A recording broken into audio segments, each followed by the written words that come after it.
Hey, what's going on, guys? Jahazey here, and you're watching another dual commentary with my friend JosefVStalin, and we're doing it on StarCraft 2.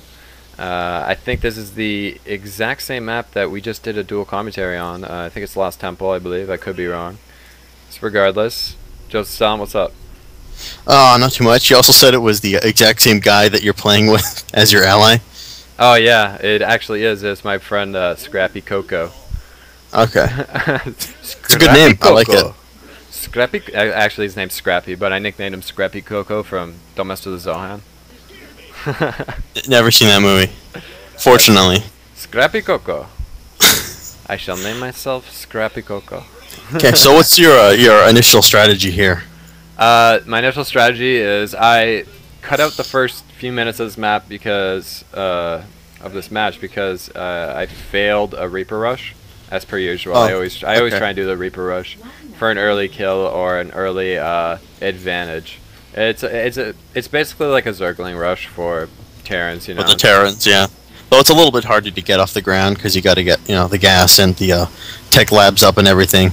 And as you can see here, the enemy did have Reapers of his own, but they're not upgraded. They're very slow, so I get to catch up to them with my Marauders here, and they try and go for an early attack on my economy, and they get slaughtered. Yeah, that was a massacre. Terrible, terrible damage. Terrible, terrible damage. Oh my god! Oh my god, terrible damage. Okay. We should probably ban that from our videos. Okay. I'll get composure here. As you can see, my teammate did put up a bunch of sensor towers, I believe they're called, to pesc off any intruders, or since it's good to have at least one or both of you and your teammate to have sensor towers, just so you have more control over the map, as well as capture those Xel'Naga watchtowers, which we didn't. Right here, I'm right here, I put a waypoint marker on the map to tell my teammate where we're gonna meet up for an attack, because it's always a good strategy if you're playing 2v2, which is usually what I play as of now because of the beta. It only limits you 2v2. I'm gonna try 3v3 and 4v4 later on when the game finally comes out, which is pretty soon, and I'm pretty excited about that. I'm pretty stoked. I can't wait. And so I just set up a waypoint marker, or a flare. I call them a flare because I'm still in like Age of Empires mode for some reason. Yeah, there were pings in the other game. Yeah. Ping your friend.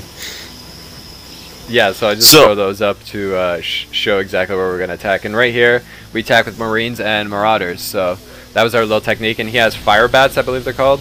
No, those are Hellions. Hellions, yeah, Hellions and siege tanks, and they actually go into siege mode pretty quickly. So I want to get as close as possible so it gets spray damage on his own siege tanks, as well as making one of them immobile, or not immobile, but like not able to attack me. Because they've got a minimum range, right? If you get too close into them, they can't attack anymore. Exactly, and right here, we're not playing we're not playing on Ventrilo, so I tell my teammate I just type economy, and if you're playing with teammates, it's good to have like your own language, like to understand each other. And quickly, I just typed one word, economy, and he went straight for the SCVs, which is pretty cool. Yeah, that was weird that other guy didn't have his siege tanks on the ridge there, kind of waiting for you. Yeah, I know. It was kind of like I think it's because this was a kind of a quick rush. I don't know, but yeah, usually like more experienced players would do that. Not saying that these people are ill-experienced. I mean, they were well equipped, and I think they actually do fend off. Not that they're saying basically punching bags for our own personal amusement, but yeah, they do fend off this attack, so it's not like they weren't ill-prepared. So right here, we do a failed attack, but it did do terrible damage, and I built a planetary. You destroyed like his entire economy, so that was not a failed attack. Yeah, I know. I only lost a few Marauders. But, you sent him back a lot of time. But it was basically my entire army. So what I did was I built a planetary fortress, I believe it's called. Yeah, those are the ones with like the guns on them. Oh, the huge gun. Planetary. Yeah, that's a planetary fortress. So I built a There's planetary also fortress so he doesn't try and counter like a Reaper rush or something, and put a bunker there, so just to make sure that my economy's safe, because I did lose quite a few Marauders there, and Marauders do cost 100 minerals per Yeah. plus 25 Vespene gas, so it's not like I didn't take a great economic hit on that attack. It was a pretty expensive attack right there, even though it was successful. Well, I think in the long run, you won out in that one. Like, you destroyed all his SCVs, and he can't build anything. He can't resource anymore. So in the long run, you're still resourcing, you're still building, and you know you're gonna win out in that sort of resource game. And right here, I believe I type we'll meet there again. Right at the same. You're gonna beat on this poor guy some more. You're gonna go after the same guy. We're doing the exact same technique as well. I just rebuilt my Marauders the same amount.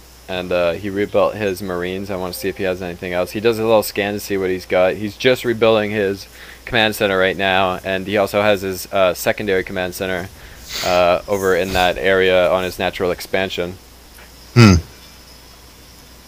And here my teammate messages me saying that we should go after him because he's weak, I believe. Yeah. Who's the other guy you're facing? What's his race? Is he another Terran guy? He is... Let's see. I think he is Terran. Yeah, I think he's Terran. Oh, this is an all-Terran map. All-Terran Civil War. Oh, I know. It's the. It reminds me of the first StarCraft in the first couple campaigns. Yeah, when you're playing as Terrans and rebels. I always like that. I always liked the Zerg campaigns because, like, their talking portraits always these just disgusting cerebrate worm things, and I always thought it was hilarious watching them bicker back and forth at each other. I found it was endlessly amusing.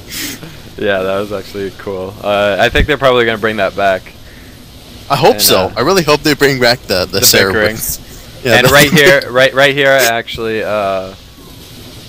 we're scanning to see if he lifted off a fortress or a command center. Yeah, this is Lost Temple, right? So you can expect, like, Terrans can fly off their command center and expand to those little islands on the side with relative ease, which is something I really like to do, because those are great places to take, because most people don't expect you to take them, and they also offer up a great sort of a natural defense.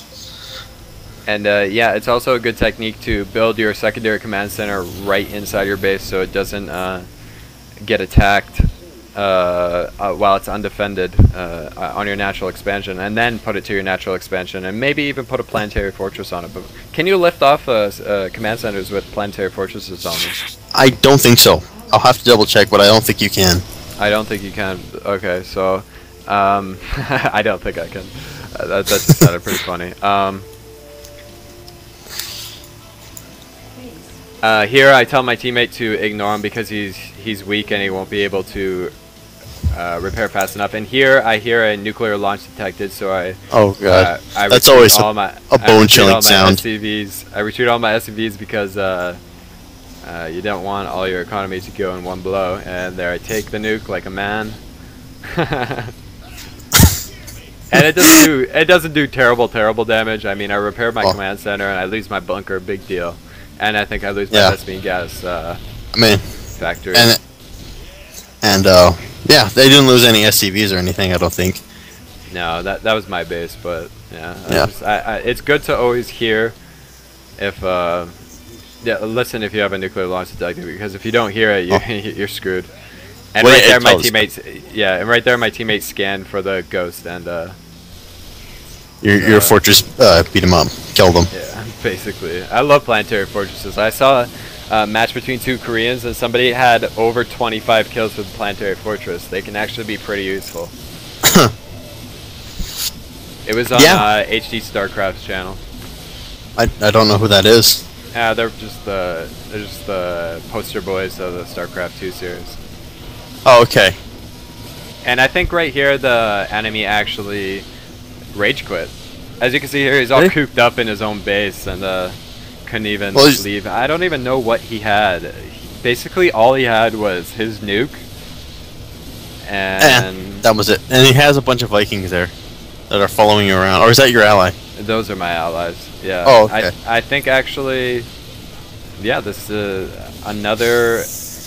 Another great example of how your teammate can make or break you. In the other commentary that we did, his ally did not attack us or counterattack us when we were attacking his ally, and same thing here. All he did was build I was about to say tactical nuke.